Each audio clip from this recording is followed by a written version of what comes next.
माँ बाप ने दुनिया से पर्दा किया तो बेटे ने दुनियादारी के तमाम काम छोड़कर वालिदैन की मोहब्बत में कब्रिस्तान की सफाई शुरू कर दी। बोलो वालद फौत होए, उस तो बाद वालदा फौत होए, दिमाग कोली आ गई। इधर सारा दिन इत्थे रहीदा, सफाई करी दी शाम तक।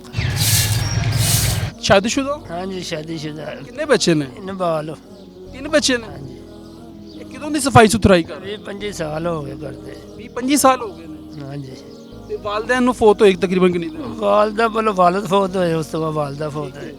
ਇਹਨਾਂ ਚੋਂ ਵਾਲਿਦ ਦੀ ਕਬਰ ਕਿਹੜੀ ਹੈ? ਵਾਲਦਾ ਦੀ ਕਬਰ? वालद दी गई वालदा दी। ਇਹ ਵਾਲਿਦ ਦੀ ਹੈ ਤੇ ਉਹ ਵਾਲਦਾ ਦੀ ਹੈ। हाँ जी, ਉਸ ਤੋਂ ਪਹਿਲੇ ਕੀ ਕਰ ਰਹੇ ਸੀ? आलू चने बेचते सी। ਆਲੂ ਚਨੇ ਵੇਚਦੇ ਸੀ? हाँ जी, ਕੋਈ ਸਟਾਲ ਲਗਾਇਆ ਸੀ ਜਾਂ ਕੋਈ? ਇਹ ਤੁਰ ਫਿਰ ਕੇ ਵੇਚੀਦੇ ਸੀ ਰੇਹੜੀ ਦੇ ਉੱਤੇ। ਅੱਛਾ ਅੱਛਾ, ਫੇਰੀ ਕਰਦੇ ਸੀ। हाँ जी, ਕਿਸ ਤਰੀਕੇ ਦੇ ਨਾਲ ਜਿਹੜਾ ਹੈ ਨਾ ਯਾਨੀ ਕਿ ਫੇਰੀ ਕਰਦੇ ਸੀ? ਯਾਨੀ ਆਵਾਜ਼ ਲਗਾਉਂਦੇ ਸੀ? आलू चने की आवाज आ गए थे। ਕਿਸ ਤਰ੍ਹਾਂ ਦਾ ਦੱਸੋ। चने करारे बड़ा मसाले वाले लोरी जिसके खड़े इसके सियाल को गुजर लशर के नारोल पिंडी रोड घुमा के फिर आजा मकबरा मोड़ कन बड़ी तलोर दे 12 मसाले खाने ते मेरे को ने ते सीधा दाता दे को लंगर पानी खा के फिर आजा मकबरा मोड़ हल्का लंबा सा 6 नंबर फाड़ को हल्का नहा धो के कपड़े छपड़े पा के मेरे को। ਅੱਛਾ, ਯਾਨੀ ਕਿ ਇਸ ਤਰੀਕੇ ਨਾਲ ਆਵਾਜ਼ਾਂ ਲਗਾਉਂਦੇ ਸੀ ਔਰ ਆਪਣਾ ਯਾਨੀ ਕਿ ਰੋਜ਼ੀ ਰੋਟੀ ਇਸ ਤਰ੍ਹਾਂ ਹੀ ਕਮਾਉਂਦੇ ਸੀ।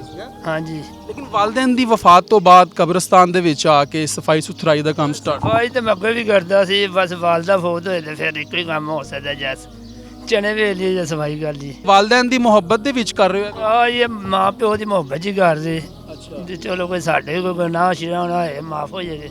ਵਾਲਿदैन ਦੀ ਕਬਰ ਤੋਂ ਇਲਾਵਾ ਪੂਰੇ ਕਬਰਸਤਾਨ ਦੀ ਵੀ ਸਫਾਈ ਸੁਥਰਾਈ ਕਰ। ਹਾਂਜੀ, ਸਾਰੇ ਪਾਸੇ ਮਾਰੀ ਜਾ, ਜਿੱਥੇ ਤੱਕ ਦੌੜ ਲੱਗਦੀ ਮਾਰਦੇ ਦੀ ਸਫਾਈ ਕਰਦੇ ਜੀ।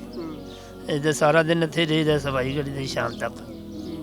ਇੱਥੇ ਦੀ ਰੂਟੀਨ ਕੀ ਹੈ? ਕਿਸ ਟਾਈਮ ਆਉਂਦੇ ਹੋ, ਕਿਸ ਟਾਈਮ ਜਾਂਦੇ ਹੋ? ਫਿਰ 5:30 ਵਜੇ ਵੀ ਆ ਜਾਂਦੇ, 6 ਵਜੇ ਵੀ ਆ ਜਾਂਦੇ, ਤੇ ਸ਼ਾਮੀ 6-7 ਵਜੇ ਚਲਾ ਜਾਈਦਾ। ਇਹ ਮੈਨੂੰ ਦੱਸੋ ਸ਼ਾਨ ਭਾਈ, ਇੱਥੇ ਤੁਸੀਂ ਰਹਿੰਦੇ ਹੋ, ਕਦੀ ਕੋਈ ਐਸਾ ਵਾਕਿਆ ਦੇਖਿਆ ਇੱਥੇ ਕੋਈ ਯਾਨੀ ਕਿ? ਕਬਰ 'ਚੋਂ ਆਵਾਜ਼ ਆਈ ਸੀ ਅੱਲਾਹੂ ਦੀ, ਬਸ ਇੱਕੋ ਹੀ ਕਬਰ 'ਚ ਆਵਾਜ਼ ਆਈ ਸੀ, ਉਹ ਵੀ ਬਸ ਛੱਡ ਕੇ ਨਿਕਲ ਗਏ ਸੀ। ਕਿੰਨੇ ਬੱਚੇ ਨੇ? 10 ਸਾਲ ਦਾ ਇਹਨੇ ਬੱਚੇ ਦੱਸਿਆ? ਹਾਂਜੀ, ਯਾਨੀ ਕਿ ਬੇਟਾ ਹੈ ਬੇਟੀ? ਬੇਟਾ ਵੱਡਾ ਹੈਗਾ 10 ਸਾਲ ਦਾ, ਠੀਕ ਹੈ, ਤੇ ਉਸ ਤੋਂ ਬਾਅਦ ਬੱਚੀ ਹੈ ਛੋਟੀ 5 ਸਾਲ ਦੀ, ਠੀਕ ਹੈ। ਇੱਕ ਉਸ ਤੋਂ ਛੋਟੀ ਉਸ ਤੋਂ ਛੋਟੀ ਹੈ ਸਾਲ 1.5 ਤੇ ਸਾਲ। ਉਹ ਪੜ੍ਹਦੇ ਨੇ?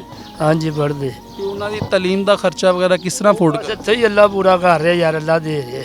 ਇੱਥੋਂ ਕਿਸ ਤਰ੍ਹਾਂ ਪੂਰਾ ਕਰ? ਬਸ ਤੁਰ ਫਿਰ ਗਈ ਵਾਮ, ਬਸ ਦੇ ਦਿੰਦੀ ਜੋ ਖਰਚਾ ਪਾਣੀ ਆਪ ਹੀ। ਮੈਂ ਦੇਖਿਆ ਅੱਜ ਕੱਲ ਦੀ ਜਿਹੜੀ ਔਲਾਦ ਹੈ ਉਹ ਵਾਲਿदैन ਜਿਸ ਟਾਈਮ ਫੌਤ ਹੋ ਜਾਂਦੇ ਨੇ ਤੇ ਉਹਦੇ ਕਬਰ ਤੇ ਫਾਤਿਹਾ ਕਹਿਣ ਬੜੀ ਬੜੀ ਦੇਰ ਬਾਅਦ ਜਾਂਦੇ ਨੇ, ਤੇ ਤੁਸੀਂ ਤੇ ਡੇਰੀ ਇੱਥੇ ਜਮਾ ਲੈਂਦੇ। ਅਸੀਂ ਤਾਂ ਰਹੇ ਸਾਰੀ ਜ਼ਿੰਦਗੀ ਆਪਣੀ ਮਾਂ ਦੇ ਨਾਲ ਹੀ ਹੈ।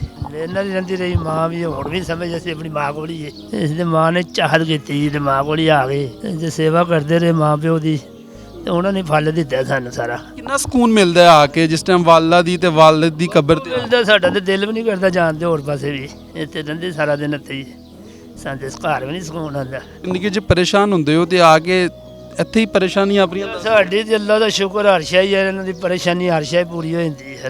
ਅੱਲਾ ਵੀ ਕਰ ਰਿਹਾ ਤੇ ਇਹ ਵੀ ਕਰ ਰਿਹਾ। ਅੱਛਾ, ਤੁਸੀਂ ਦੱਸ ਰਹੇ ਸੀ ਕਿ ਇੱਥੇ ਤੁਸੀਂ ਬੈਠੇ ਹੋ, ਲੋਕ ਆ ਜਾਂਦੇ ਨੇ ਤੁਹਾਨੂੰ, ਉਹ ਤੁਹਾਡੀ ਖਿਦਮਤ ਕਿਸ ਤਰ੍ਹਾਂ ਕਰਦੇ ਨੇ? ਯਾਰ ਝਾੜੂ ਮਾਰੀ ਤੇ ਜੁਮੇ ਵਾਲੇ ਦਿਨ ਸਾਨੂੰ ਕਰਦੀ ਹੈ ਆਵਾਮ ਚਾਹਤ, ਕੋਈ ਦੇ ਦਿੰਦਾ, ਕੋਈ ਨਹੀਂ ਵੀ ਦਿੰਦਾ, ਅਸੀਂ ਕਿਸੇ ਨੂੰ ਨਹੀਂ ਕਹਿੰਦੇ। ਯਾਨੀ ਕਿ ਕਿੰਨੇ ਕੇ ਪੈਸੇ ਰੋਜ਼ਾਨਾ ਦੀ ਬੁਨਿਆਦ ਤੇ ਇਕੱਠੇ ਹੁੰਦੇ ਨੇ ਜਾਂ ਜੁਮੇ? ਉਹ ਵੀ ਹੋ ਜਾਂਦੇ, ਕੋਈ 100-200 ਵੀ ਹੋ ਜਾਂਦਾ। ਜੁਮੇ ਵਾਲੇ ਦਿਨ ਮੇਰੀ ਦਿਹਾੜੀ ਲੱਗਦੀ ਸਹੀ, ਕਿੰਨੇ ਕੇ ਪੈਸੇ ਦੀ ਲੱਗਦੀ? 4000-5000 ਰੁਪਏ ਆਈਦਾ ਜੁਮੇ ਨੂੰ।